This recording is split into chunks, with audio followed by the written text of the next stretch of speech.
ব্যবস্থা নেওয়া উচিত। শুনো, যেটা করতে হবে আমাদেরকে সবসময় আসলে যেটা করা উচিত, লক্ষ্য করো আমাদের আজকে টপিক খুব যে বেশি আছে সেটা না, টপিক কম, কিন্তু কথাগুলো গুরুত্বপূর্ণ, একটু মনোযোগ দিয়ে শোনো।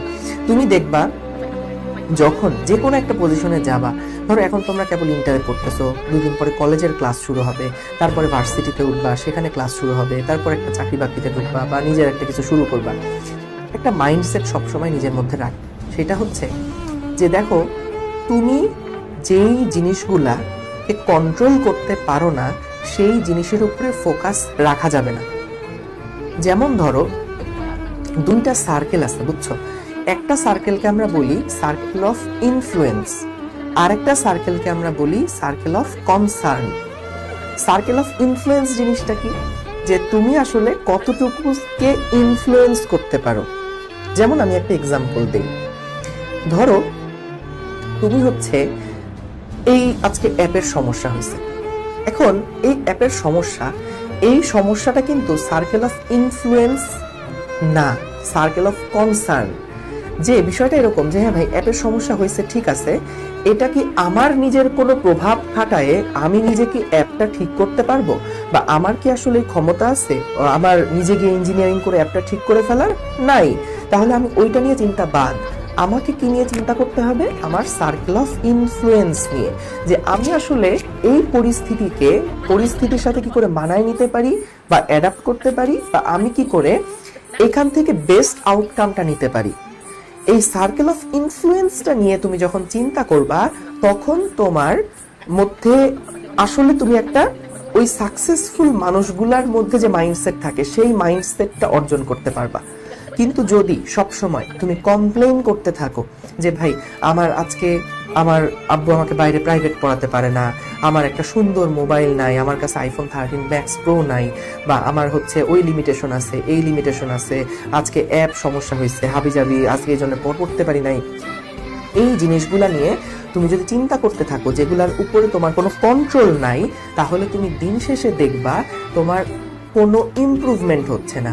ভাই প্রত্যেকটা জায়গাতে, প্রত্যেকটা সব ক্ষেত্রে তুমি দেখবা কিছু না কিছু ল্যাগ আছেই, কিছু না কিছু ঝামেলা আছেই। যারা চ্যাম্পিয়ন মাইন্ডসেটের মানুষজন, এরা সবসময় চেষ্টা করে ওই বাধাগুলাকে অতিক্রম করে কি করে নিজের পক্ষে যেটা করা সম্ভব সেই কাজটা করে ওখান থেকে ম্যাক্সিমাম আউটপুট নেওয়া যায়। আর যারা লুজার, এরা সবসময় দেখে যে আমার সিস্টেমের মধ্যে দোষ কোথায় আছে, ওই দোষটা যেহেতু আছে তাহলে আমি নিজের দুর্বলতাটাকে ঢাকতে পারবো। বাপে যদি জিজ্ঞেস করে কিরে তোর রেজাল্ট খারাপ হয়েছে কেন, তখন আমি যাতে বলতে পারি আমার একটা অজুহাত আছে, হ্যাঁ ভাই, হ্যাঁ বাপ দেখো আমার অ্যাপ খারাপ হয়েছে। বা তোমার বড় ভাই যদি জিজ্ঞেস করে কিরে রেজাল্ট খারাপ করছিস কেন, তখন যাতে বলতে পারি না দেখো ভাই আমার এই সমস্যা, আব্বু টাকা দেয় নাই তাই প্রাইভেট পড়তে পারি নাই, ওই সমস্যা এই সমস্যা, বহুত কিছু নিয়ে কিন্তু তুমি একটা কমপ্লেইন দাঁড় করাতে পারো। কিন্তু দিন শেষে বলো তো ক্ষতিটা আসলে কার হবে? সময় যদি নষ্ট হয়ে যায়, ক্ষতিটা কিন্তু দিন শেষে ভাই তোমারই হবে। তো এই কারণে কখনো যদি 2টা মানুষ, একটা হচ্ছে চ্যাম্পিয়ন মাইন্ডসেট, একটা হচ্ছে লুজার মাইন্ডসেট। চ্যাম্পিয়ন মাইন্ডসেটের মানুষ সবসময় যেটা করে ভাই, যতই বাধা থাকুক না কেন, যতই চ্যালেঞ্জ থাকুক না কেন, সব সময় আমি চেষ্টা করব এই অবস্থায় আমার কি দায়িত্ব, আমি কি করতে পারি। তোমার যে দায়িত্ব আছে তুমি সেটাকে 100% এফোর্ট দিয়ে করে যাও, তাহলে তুমি আসলে ওই বাধাটাকে অতিক্রম করতে পারবা, ওই জায়গাটা থেকে বেস্ট আউটকাম নিয়ে আসতে পারবা। কিন্তু যদি তুমি চিন্তা করতে থাকো যে আমি কি এক্সকিউজ দিয়ে পার হব, কি এক্সকিউজ দিব, তাহলে তুমি দেখবা দিন শেষে তুমি শুধুমাত্র কয়েকটা সেট অফ অজুহাত দাঁড় করাইছো, কিন্তু আলটিমেটলি আরেকজন যে অজুহাত নিয়ে চিন্তা না করে কি করে এই জায়গা থেকে বেস্ট আউটকাম নেওয়া যায়, সলিউশন বের করা যায়, সলভ করা যায়, প্রবলেমটা থেকে কি করে আগায় যাওয়া যায়, সেই জিনিসগুলা কিন্তু ও অ্যাচিভ করে ওর মতন আগায় গেছে, আর তুমি সেই ওই মানে কমপ্লেনই করতে আসো। তো এই কারণে একই ব্যাচ একই জায়গা থেকে দেখা যায় টিচারও এক, সব পড়ানো একই রকম, কিন্তু কেউ এখান থেকে বেস্ট আউটকাম নিয়ে বের হয়ে যেতে পারে, আবার কেউ দেখা যায় ওই সারাক্ষণ কমপ্লেন করতেছে। তো যারা বলতেছো যে ভাই কমেন্ট অফ করে দেন, ভাই কমেন্টে ডিস্টার্ব হচ্ছে, আমি তো তোমাকে সলিউশন দেখাই দিছি যে তুমি এটাকে ফুল স্ক্রিন করলে আর কমেন্ট তোমাকে ডিস্টার্ব করতে পারবে না। প্রত্যেকটা জিনিসেরই একটা সলিউশন আছে, যে ওখান থেকে আমি নিজেকে কি করে অ্যাডাপ্ট করতে পারি।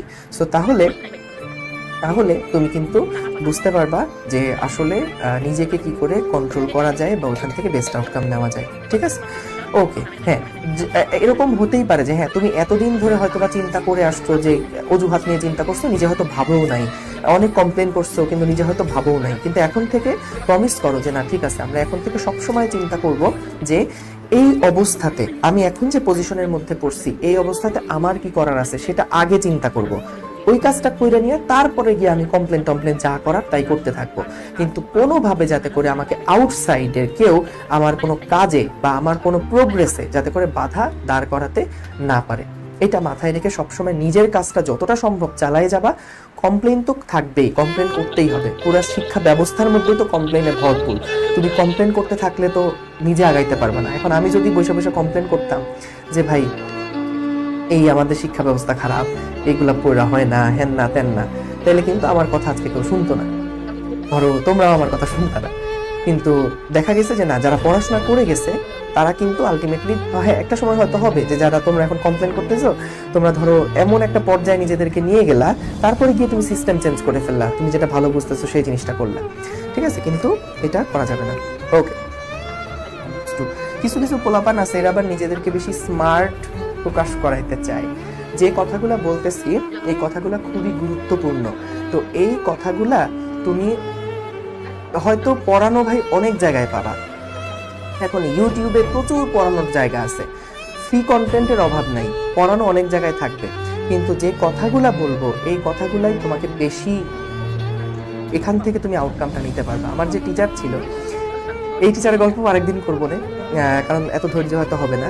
যেটা হয় যে আমি একটা সময় খুবই অ্যাভারেজ টাইপের স্টুডেন্ট ছিলাম, কিন্তু আমার যে আসলে একরকম লাইফ চেঞ্জ করে দিয়ে গেছে বলতে পারো, সেই ভাই ওর কাছে যখন আমি যাইতাম উনি আমাকে টাইম দিত ধরো 45 মিনিট করে।